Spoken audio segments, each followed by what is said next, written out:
ਅੱਜ ਜੋ ਆਪਾਂ ਨੇ ਟੌਪਿਕ ਪੜ੍ਹਨਾ ਉਹ ਹੈ ਰੀਵਿਜ਼ਿਟਿੰਗ ਇਰੈਸ਼ਨਲ ਨੰਬਰਸ।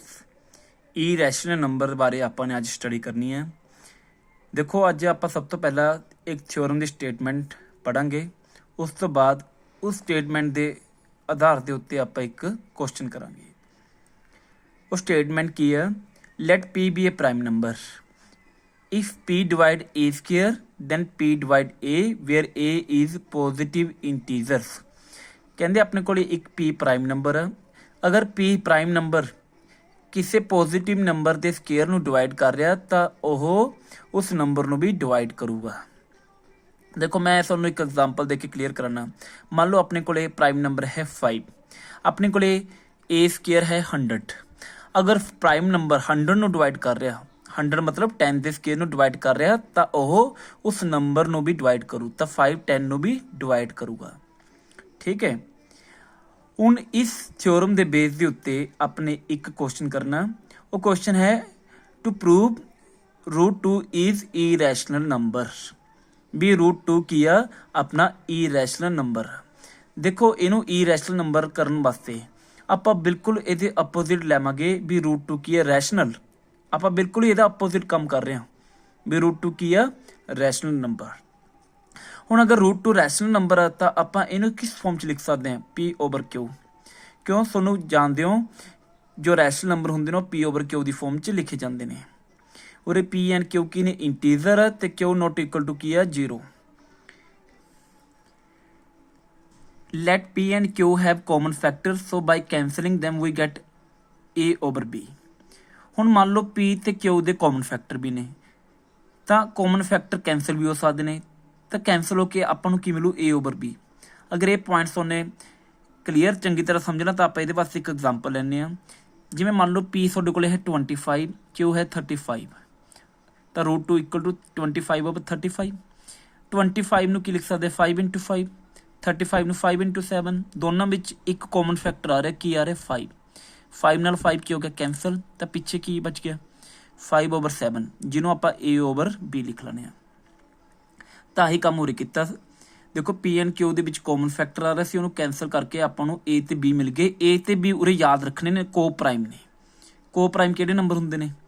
ਜਿਨ੍ਹਾਂ ਦਾ 1 ਤੋਂ ਇਲਾਵਾ ਕੋਈ ਕਾਮਨ ਫੈਕਟਰ ਨਹੀਂ ਹੁੰਦਾ। ਦੇਖੋ 5/7 ਦੇ ਵਿੱਚ ਇਕੱਲਾ 1 ਹੀ ਕਾਮਨ ਫੈਕਟਰ ਹੈ, ਇਸ ਤੋਂ ਇਲਾਵਾ ਕੋਈ ਕਾਮਨ ਫੈਕਟਰ ਨਹੀਂ ਹੈਗਾ।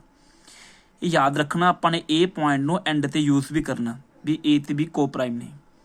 ਹੁਣ ਕੀ ਕੀਤਾ? ਇਸ ਤੋਂ ਬਾਅਦ ਜੋ b ਡਿਵਾਈਡ 'ਚ ਸੀ √2 ਨਾਲ ਮਲਟੀਪਲਾਈ ਚਲਾ ਗਿਆ, ਦੋਨੇ ਪਾਸੇ ਸਕੇਅਰਿੰਗ ਕੀਤੀ। ਸਕੇਅਰਿੰਗ ਕਰਨ ਨਾਲ 2b square equal to a square ਹੋ ਗਿਆ। 2 ਨੀਚੇ ਚਲਾ ਗਿਆ ਡਿਵਾਈਡ 'ਚ a ਸਕੇਅਰ ਦੇ ਨਾਲ। ਹੁਣ ਦੇਖੋ a square divided by 2 equal to b square. ਇਸਦਾ ਮਤਲਬ 2 divide a square. a square 2 ਤੇ ਕੀ ਹੋ ਰਿਹਾ? ਡਿਵਾਈਡ। ਹੁਣ ਆਪਾਂ ਉਹੀ ਥਿਓਰਮ ਯੂਜ਼ ਕਰਾਂਗੇ ਜੋ ਆਪਾਂ ਉੱਪਰ ਸਟੇਟਮੈਂਟ ਪੜ੍ਹ ਕੇ ਆਏ ਹਾਂ। ਅਗਰ ਕੋਈ ਪ੍ਰਾਈਮ ਨੰਬਰ ਕਿਸੇ ਨੰਬਰ ਦੇ ਸਕੇਅਰ ਨੂੰ ਡਿਵਾਈਡ ਕਰਦਾ ਤਾਂ ਖੁਦ ਉਸ ਨੰਬਰ ਨੂੰ ਵੀ ਡਿਵਾਈਡ ਕਰੂ। ਤਾਂ 2 divide a square then implies 2 divide a। ਹੁਣ ਅਗਰ 2 ਡਿਵਾਈਡ a ਕਰ ਰਿਹਾ ਤਾਂ ਡਿਵਾਈਡ ਕਰਕੇ ਕੁਛ ਨਾ ਕੁਛ ਤਾਂ ਵੈਲਿਊ ਆਊਗੀ। ਮੰਨ ਲਓ ਕਿੰਨੀ ਆ ਗਈ ਡਿਵਾਈਡ ਕਰਕੇ? c। ਤਾਂ a ਇਕੁਅਲ ਟੂ ਕਿੰਨਾ ਆ ਗਿਆ? 2c। Squaring on both side. a square equal to 4c square. ਹੁਣ ਜੋ ਵੈਲਿਊ ਆਈ ਆ a ਸਕੇਅਰ ਦੀ, ਇਹਨੂੰ ਆਪਾਂ ਇਕੁਏਸ਼ਨ ਨੰਬਰ 1 ਦੇ ਵਿੱਚ ਕੀ ਕਰ ਦਿੰਦੇ ਹਾਂ? ਪੁੱਟ ਕਰ ਦਿੰਦੇ ਹਾਂ। ਪੁੱਟ ਕਰਨ ਤੋਂ ਬਾਅਦ ਆਪਣੇ ਕੋਲੇ ਕਿੰਨਾ ਆ ਗਿਆ? 2b square equal to 4c square. b square equal to 2c square. 2 divide 'ਚ ਚਲਾ ਗਿਆ, b square by 2 equal to c square. ਹੁਣ b square by 2 equal to c square ਆ, ਤਾਂ ਇਸਦਾ ਮਤਲਬ ਕੀ ਆ? ਵੀ b ਸਕੇਅਰ ਡਿਵਾਈਡ ਹੋ ਰਿਹਾ 2 ਤੇ, ਤਾਂ 2 divide by b square by theorem. ਅਗਰ ਕੋਈ ਪ੍ਰਾਈਮ ਨੰਬਰ ਕਿਸੇ ਦੇ ਸਕੇਅਰ ਨੂੰ ਡਿਵਾਈਡ ਕਰਦਾ ਤਾਂ ਉਸ ਨੰਬਰ ਨੂੰ ਵੀ ਡਿਵਾਈਡ ਕਰੂ, ਤਾਂ 2 ਡਿਵਾਈਡ b। ਹੁਣ ਦੇਖੋ ਉੱਪਰ ਆਪਾਂ ਨੇ ਕੀਤਾ ਸੀ 2 ਡਿਵਾਈਡ a, ਨੀਚੇ ਆ ਰਿਹਾ 2 ਡਿਵਾਈਡ b। ਦੇਖੋ a ਆ, ਦੇਖੋ 2 ਦੇ ਟੇਬਲ 'ਚ a ਵੀ ਆ ਰਿਹਾ, 2 ਦੇ ਟੇਬਲ 'ਚ b ਵੀ ਆ ਰਿਹਾ। ਕਿਉਂ? 2 ਡਿਵਾਈਡ a 2 ਡਿਵਾਈਡ b। ਇਹਦਾ ਮਤਲਬ 2 ਕੀ ਆ ਗਿਆ? ਦੋਨਾਂ ਦਾ ਕਾਮਨ ਫੈਕਟਰ। a ਤੇ b ਦਾ 2 ਕੀ ਆ ਗਿਆ? Common factor. ਪਰ ਯਾਦ ਆ ਤੁਹਾਨੂੰ ਉੱਪਰ ਮੈਂ ਕੀ ਬੋਲਿਆ ਸੀ? a ਤੇ b ਕਿਹੜੇ ਨੰਬਰ ਨੇ? ਕੋ ਪ੍ਰਾਈਮ, ਜਿਨ੍ਹਾਂ ਦਾ ਕਾਮਨ ਫੈਕਟਰ ਕੀ ਹੈ? ਸਿਰਫ 1। ਪਰ ਉਰੇ ਕੀ ਆ ਗਿਆ? 2 divide both a and b, so 2 common factor. ਪਰ ਇਹ ਤਾਂ ਕੰਟਰਾਡਿਕਸ਼ਨ ਹੋ ਗਈ। ਜੋ ਆਪਾਂ ਉੱਪਰ ਸੋਚਿਆ ਸੀ ਵੀ a ਤੇ b ਕੀ ਨੇ? ਕੋ ਪ੍ਰਾਈਮ ਨੰਬਰ ਨੇ। ਹੁਣ ਇਹ ਕੰਟਰਾਡਿਕਸ਼ਨ ਰਾਈਜ਼ ਕਿਉਂ ਹੋਈ ਆ, ਇਹ ਕੰਮ ਹੋਇਆ ਕਿਉਂ ਆ? ਕਿਉਂਕਿ ਆਪਾਂ ਨੇ ਸ਼ੁਰੂਆਤ ਵਿੱਚ ਹੀ ਗਲਤ ਮੰਨ ਲਿਆ ਸੀ ਕਿ ਵੀ √2 ਕੀ ਆ, ਰੈਸ਼ਨਲ ਨੰਬਰ। ਸੋ ਵੀ ਕਨਕਲੂਡ √2 ਕੀ ਆ, ਇਰੈਸ਼ਨਲ ਨੰਬਰ। ਇਹਦੇ ਨਾਲ ਦੇ ਤੁਹਾਡੇ ਕੋਲੇ ਬੁੱਕ ਦੇ ਵਿੱਚ 2-3 ਕੁਐਸਚਨ ਨੇ, ਤੁਸੀਂ ਖੁਦ ਟਰਾਈ ਕਰਿਓ। ਸੇਮ ਪ੍ਰੋਸੈਸ ਲਗਾਣਾ, √2 ਦੀ ਜਗ੍ਹਾ √3 ਹੋ ਸਕਦਾ, √5 ਹੋ ਸਕਦਾ, ਕੋਈ ਦਿੱਕਤ ਨਹੀਂ ਹੈ। ਦੇਖੋ ਇੱਕ ਕੁਐਸਚਨ ਹੋਰ ਲੈਂਦੇ ਆ, ਕਹਿੰਦੇ ਪ੍ਰੂਫ ਕਰੋ 1/√2 ਇਜ਼ ਇਰੈਸ਼ਨਲ ਨੰਬਰ। ਆਪਾਂ ਬਿਲਕੁਲ ਇਹਦੇ ਕੰਟਰੇਰੀ ਚੱਲਦੇ। ਕੰਟਰੇਰੀ ਦਾ ਮਤਲਬ ਕੀ ਹੁੰਦਾ, ਬਿਲਕੁਲ ਅਪੋਜ਼ਿਟ ਚੱਲਦੇ ਆ। ਆਪਾਂ ਮੰਨ ਕੇ ਚੱਲਦੇ ਆ 1/√2 ਕੀ ਆ, ਰੈਸ਼ਨਲ ਨੰਬਰ। ਠੀਕ ਹੈ।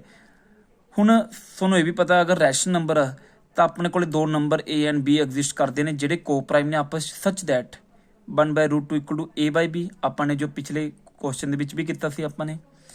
ਹੁਣ ਇਹਨੂੰ ਕ੍ਰੋਸ ਮਲਟੀਪਲਾਈ ਕਰ ਦਿੰਦੇ ਆ, B by A the value find ਕਰ ਲੈਣਾ, ਜੋ ਕਿੰਨੀ ਆ ਗਈ, √2। ਪਰ ਤੁਹਾਨੂੰ ਪਤਾ B ਤੇ A ਕੀ ਨੇ, ਹੈ ਤਾਂ ਇੰਟੀਜ਼ਰ ਨੇ।